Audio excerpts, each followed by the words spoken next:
everyone, welcome back to my channel Cheeky Journals. This is Tracy and today we're going to be making some tabs for the insert in our traveler's notebook.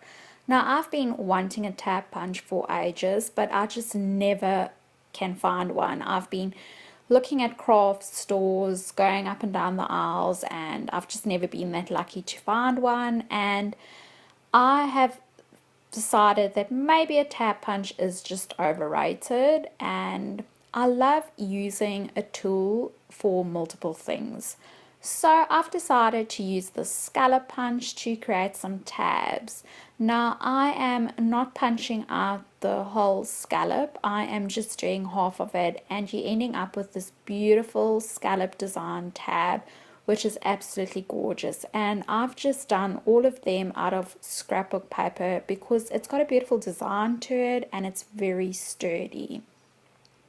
Now with my second tab, I've used the same scrapbook papers, but I've cut them into rectangles.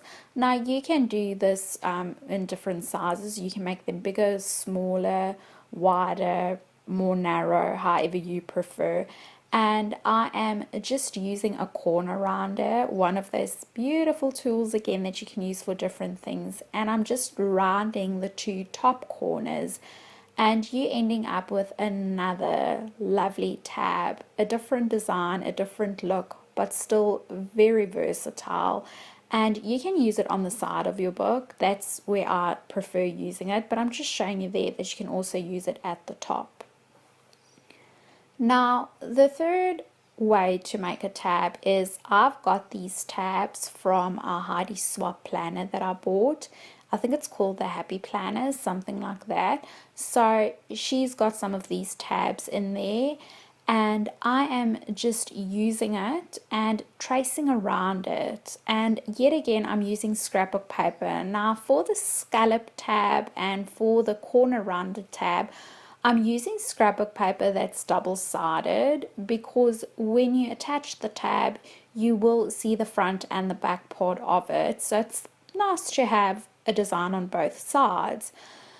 But however, with these tabs that I'm tracing now, you don't have to use double-sided, or not double-sided, you don't have to use scrapbook paper that's got a design on both sides. Some scrapbook papers you will only find it's got a design in the front, and then at the back it's just blank white paper. So these ones work beautifully for that because you will actually be closing up the tab, and it doesn't really matter to have a design on both sides since you won't be able to see the inside. So if you've got any of those types of scrapbook papers, that can sometimes be a little bit irritating because maybe you want a design on both sides. I know I sometimes with some projects find it irritating that there's only one design on. Well, if you've got any of those papers, these tabs work beautifully for them. So you will see that I've traced two out there, or on two sheets I've traced out, and one was on blank scrapbook paper, or one design scrapbook paper, and the other one was on a design on both sides. So I've just cut them out. Yeah, you have to do fussy cutting and it's not always that nice, but it's got a beautiful result to it. And I've said it previously, with those scissors I don't mind fussy cutting, it doesn't bother me anymore. So you're just basically folding it over, and then you can attach it to your page and it's going to look like that.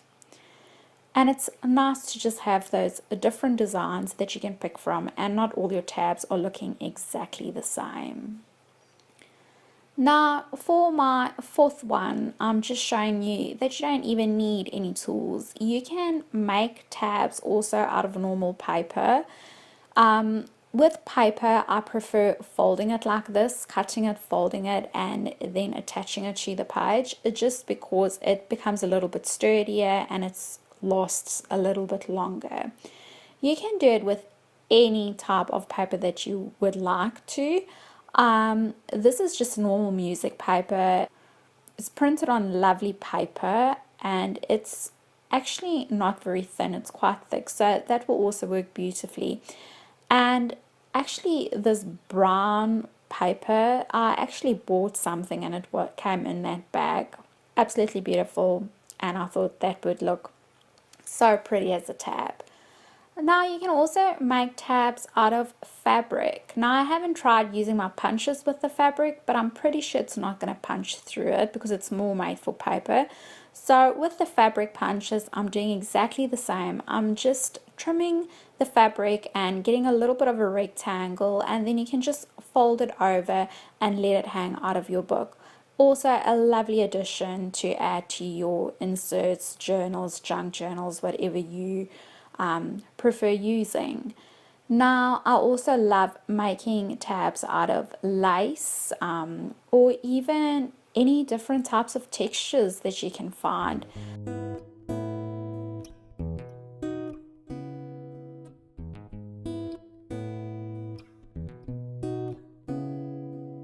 So I've done a few there, and I'm just showing you. So I'm going to go through and start attaching them throughout my insert. I'm obviously not going to be doing all of them, but I'm just going to be doing some of them and show you the different ways of attaching it. So one way is you can use a stapler and attach it with a stapler.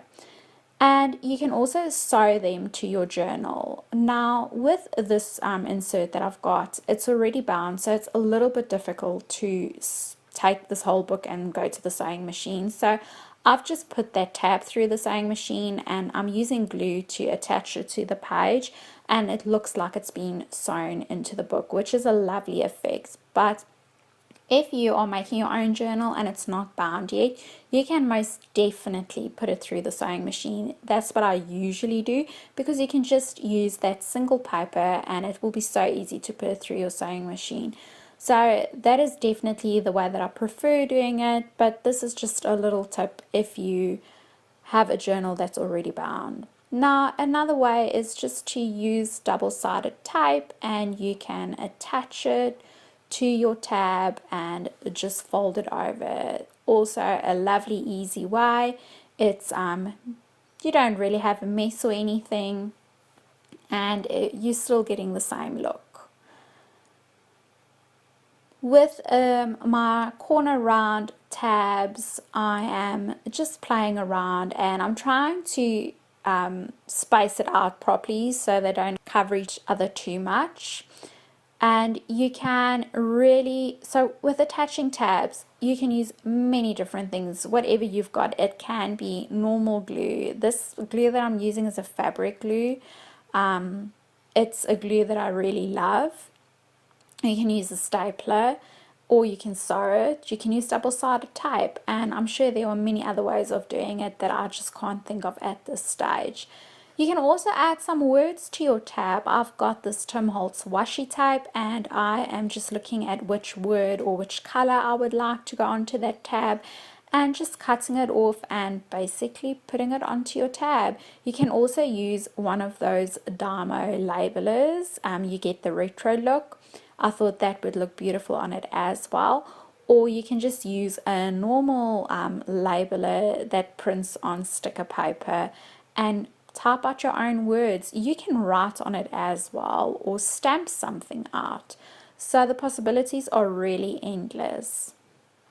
And I have thought about adding this music paper tab, but I have actually changed my mind and I have gone rather for some of the laces. I want more fabric pieces in here, so I've decided to go for this lace. And I'm putting some of it at the top, some in the middle, some at the bottom. There's really not a right or a wrong way of putting it. It's just where it looks aesthetically pleasing to you. You will see as I'm adding the tabs, I keep closing the journal or the insert, and I keep looking to see if it's looking pleasing to the eye and where is there a space to put something else. This is really fun to do. And when you start going with this, you can start overdoing it and maybe adding just putting tabs throughout your whole insert. So it's very addicting, and it's quite difficult to stop or think like, okay, this is enough. but I don't think I've overdone it. I think I've just put enough tabs in.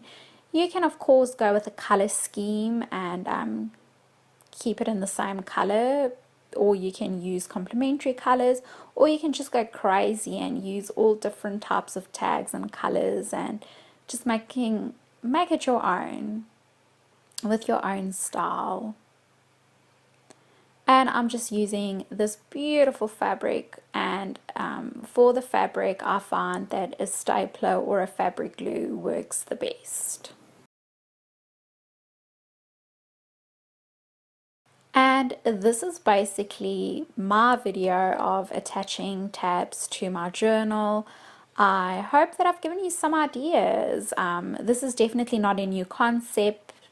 Tabs have been around forever and we all make them in different ways and forms, and I can't wait to see some of yours. If you like this video, hit that thumbs up button, and if you haven't subscribed yet, consider doing so. Thank you so much for watching, and I'll see you in my next video. Bye!